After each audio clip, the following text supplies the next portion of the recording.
In Matthew chapter 18, Jesus' disciple Peter asked Jesus, how many times should we forgive someone who sins against us? And Jesus said, well, Peter suggested up to 7 times. That seems like a lot.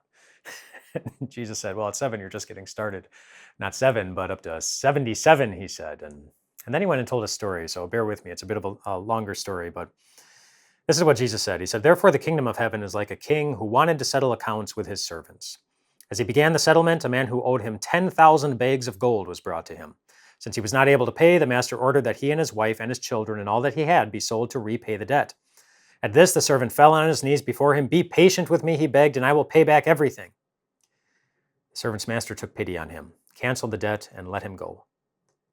But when that servant went out, he found one of his fellow servants who owed him 100 silver coins. He grabbed him and began to choke him. Pay back what you owe me, he demanded. His fellow servant fell to his knees and begged him, be patient with me and I will pay it back. But he refused.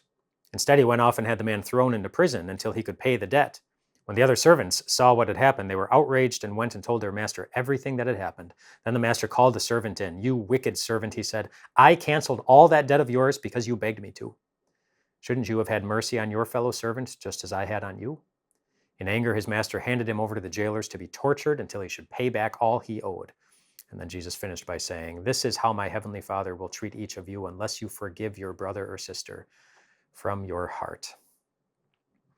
So the point of the story is pretty simple. A man owes another man a very significant debt. Just imagine the next 3 months of your paycheck that you earn.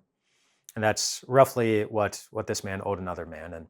And of course, the man didn't have 3 months of paychecks all saved up, so he didn't have the debt. And so he threw him into prison, which seems like until he could repay the debt, which seems to be a very reasonable thing to do. It was a pretty significant debt. It seems reasonable until you see the bigger picture. That this man who had just thrown this person in prison for owing 3 months worth of salary had just been forgiven. The equivalent of what it would take him over 1,800 years to make. He had been forgiven this massive debt, and yet he was still holding on to this much smaller debt. And of course, 3 months' debt is very significant. 3 months of salary, I mean, that's not a small thing. Just like the ways that people hurt you, the ways that people sin against you, the ways that people inflict pain in your life, that's not insignificant. And Jesus isn't calling it insignificant. He's just saying that as we decide how to handle the people who hurt us, keep in mind the bigger picture. Keep in mind the bigger debt that God has already forgiven us. A debt that we could never pay back. Forgiveness for every sin you have ever committed, that you will ever commit. The ones that other people know about, the ones that you know about, and even the ones that only God knows about. It's all forgiven. And Jesus wants there to be consistency. That should have an impact on how we forgive others. How we forgive should be modeled after how God forgives us. And how does God forgive us? Ask the woman at the well that Jesus met one day.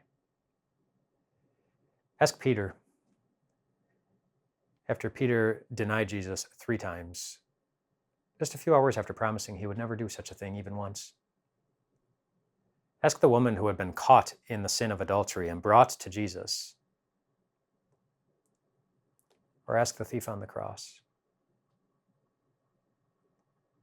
They know how God forgives. Graciously, freely, and completely. You are forgiven. Did you enjoy this video? Make sure you subscribe to us on YouTube so you don't miss a single message. Click right here.